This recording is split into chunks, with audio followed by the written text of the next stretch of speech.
Okay guys, I guess we're going to try to get this T-5 out of this Blazer today.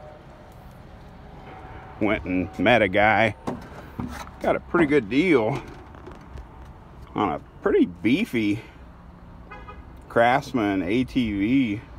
Gosh, I think this thing's rated like 1,500 pounds, which is way more than what I'm probably ever going to use it for, but for $65 you can't really go wrong.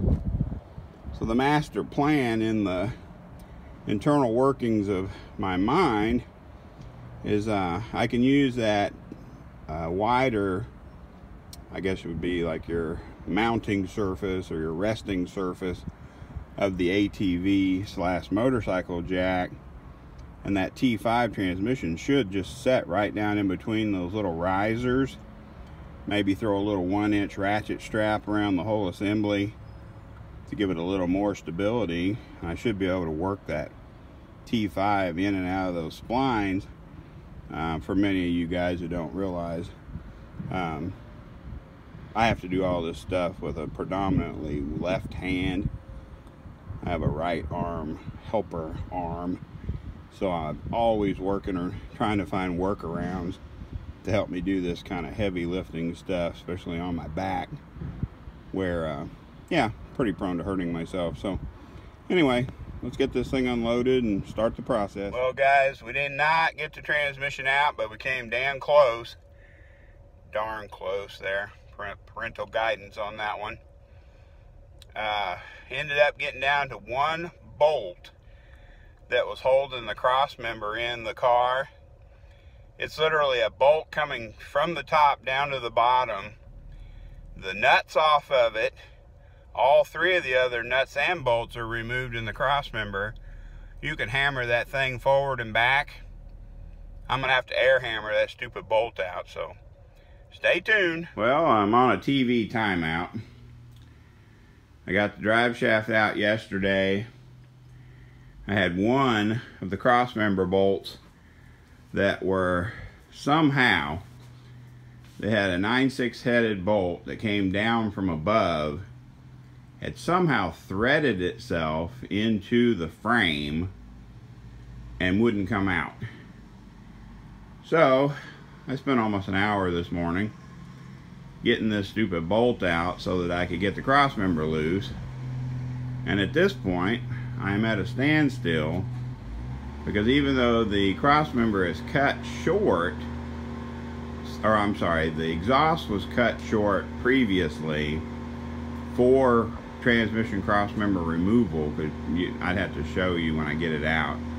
My exhaust has round, heavy walled tube where the exhaust pipes run through it. I can't get it to come out because it gets wedged in the frame before I can slide it off the end of the exhaust pipes.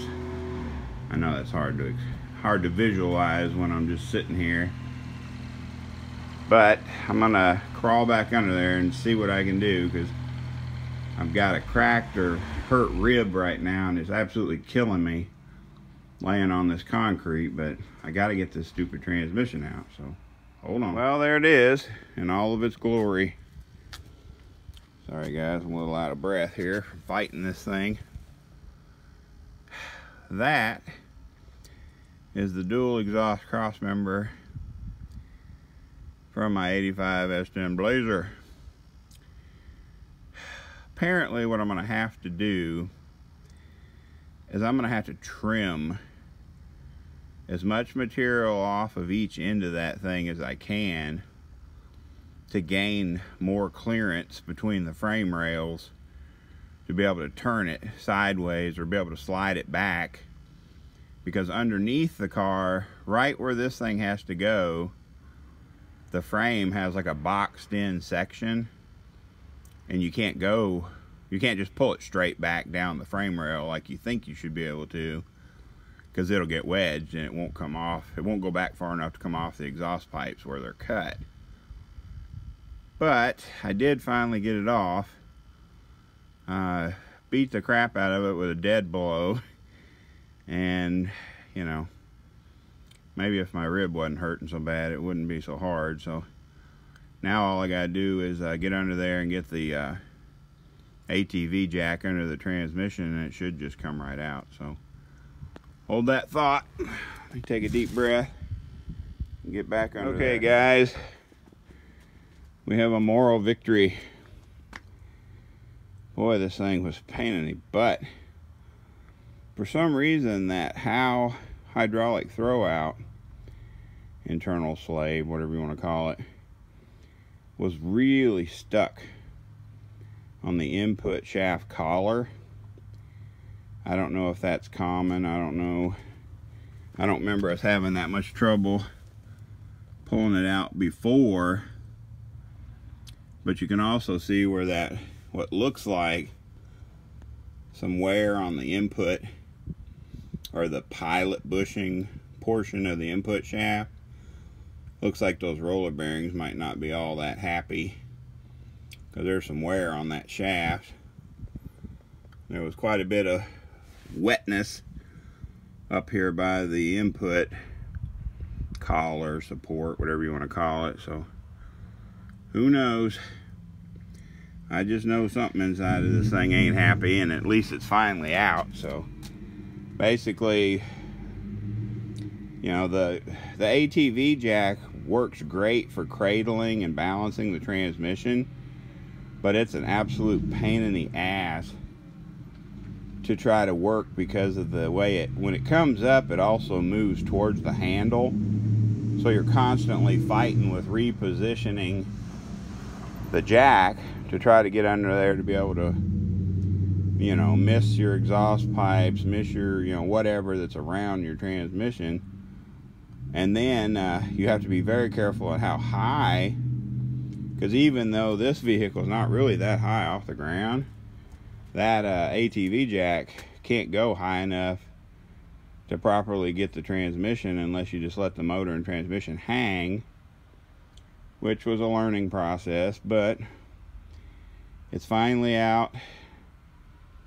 I'm tired now, so I'm gonna try to probably drain it out, to get all the fluid drained out of it tonight. And then tomorrow morning I'll try to crack into it and see if see what I find. But I don't have time. I got other stuff scheduled for today. But at least that's a little bit of a success. We got the T-5 out, and we can start the rebuild process. So hopefully this has been at least enjoyable enough to watch. Underneath this car was released a lot of new swear words and frustration today, but perseverance paid off in the end. So appreciate you guys watching. Please like, share, subscribe. If you know anybody that needs any cylinder heads ported, send them my way. Thanks, guys.